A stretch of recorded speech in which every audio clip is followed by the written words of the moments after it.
Hi everyone, welcome to my channel.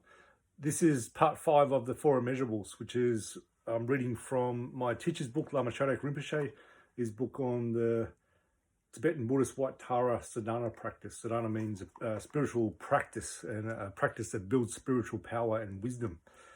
White Tara in particular is a deity that represents the energies of the Buddha, the enlightenment of the Buddha, especially in a female form in particular. It's a rescuer being, like a savior being, and it produces those qualities inside the practitioner. It aims to reduce negative karma, build merit, which is like a real positivity inside yourself, and when good things strike you from almost from out of nowhere, and overcome the fear of death. And it's a practice that's done at the start of things, the start of the week, start of a project, start of the month, start of the year. It's to help alleviate the severity of obstacles that may come, and it magnetizes good things to you. And it's a practice that releases and produces wisdom and loving kindness and compassion. It just pours from your heart.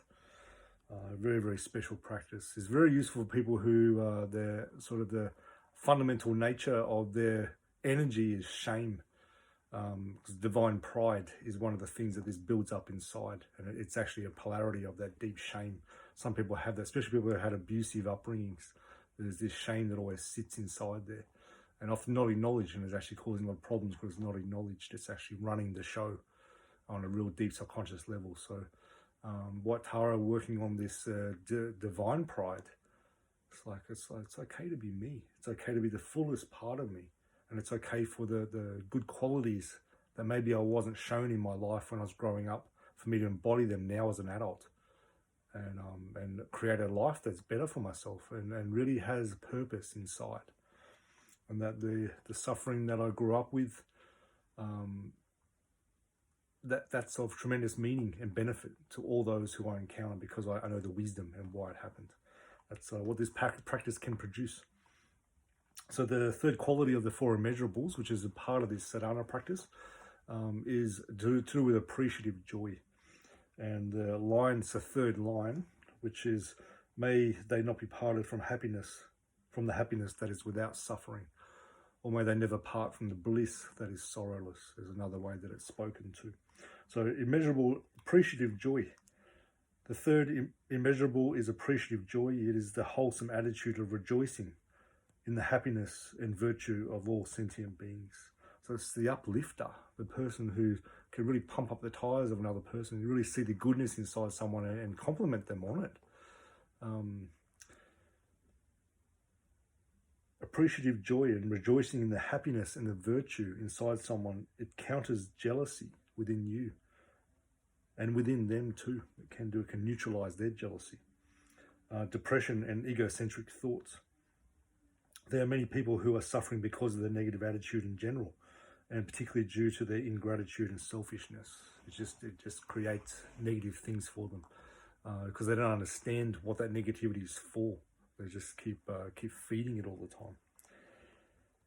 When cultivating appreciative joy, one can first begin with oneself, and this is really important. Appreciating oneself and everything that one has is a very good beginning. So saying not other people first, it's saying you first. One who has a positive opinion about himself and those people who are important in their lives will improve their self-image.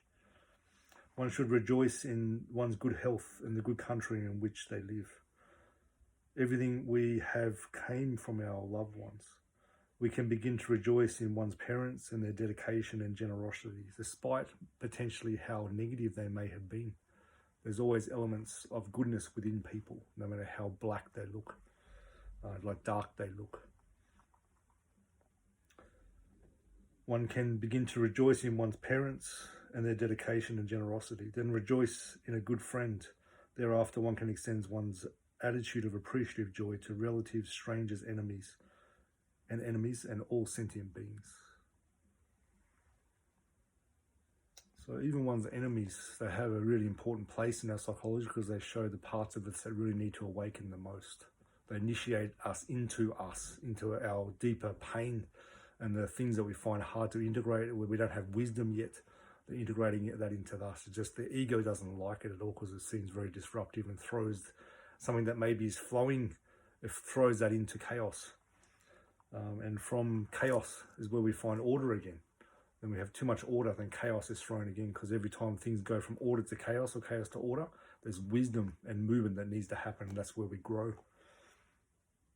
Joyfulness increases from one's contentment and rejoicing in the happiness of others. So being happy for other people, just doing that in the street, just noticing things about, how this person walks, innate qualities about them, the person you meet at the supermarket, the kindness that person just extended that had nothing to do with you, you were just in the vicinity.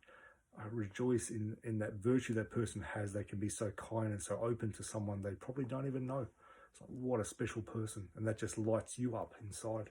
And then you being lit up like a candle enables other candles around you to be lit as well. We experience what we think.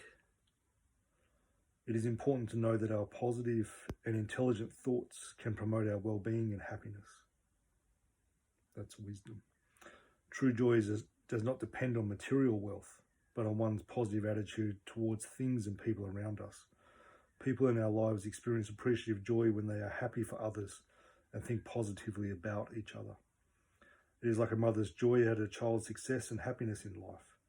In the same way, almost everyone will, at some point or another, experience the feeling of joy at the good fortune of a friend or even a stranger.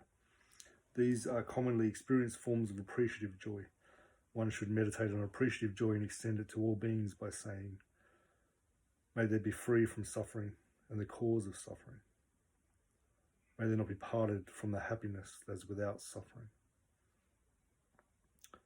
Then one will experience appreciative joy as a sublime state of mind that has immeasurable merit. And it does feel sublime.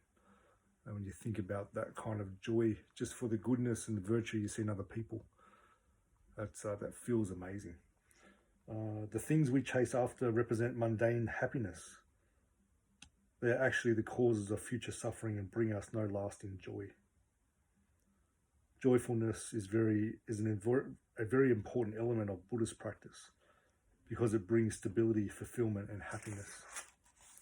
When a good footballer thinks of the rewards of playing a great game, being in a winning team, gaining fame and fortune, it inspires him to get through the tough times. Training hard, following a strict diet, limiting social engagement, being under very significant scrutiny is challenging. But when each effort is seen to bring him that much closer to the goal, the effort has a certain joyfulness. How do you develop strong aspiration and joyous effort in your practice of Dharma, of Buddhist teachings? The starting point is to contemplate the advantages and benefits of that effort. With joyous effort, you can purify karma, create significant merit, and create causes of happiness and realization. When your practice is focused and joyful, it has more power. It's connecting to that heart and to the biggest part of yourself. In Buddhist practices, chanting praises the Buddhas and Bodhisattvas becomes more inspirational the more we appreciate, identify with, and aspire to have their qualities and the pure nature.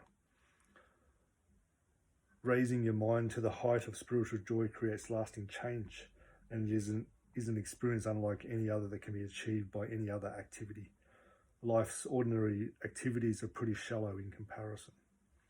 With joyous effort, you may have sore knees, a schedule containing many things to do, distractions that call your mind elsewhere, but the pain and distractions are forgotten when you find the time again for practice. You bring your mind back again and again. This leads you towards happiness, which is without suffering. The first bhumi, or higher. They're like levels of enlightenment in Buddhism, the bhumis. You no longer see the mud as impure, but as the perfect nutrient and environment for the lotus flower of our compassionate wisdom to flower most bountifully.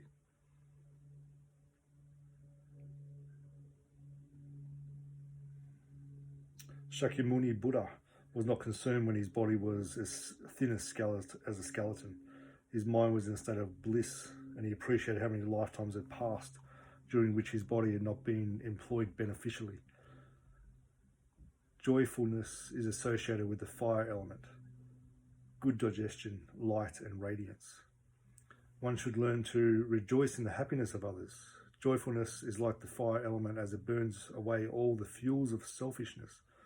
The practice of joyfulness helps us to know happiness and positivity.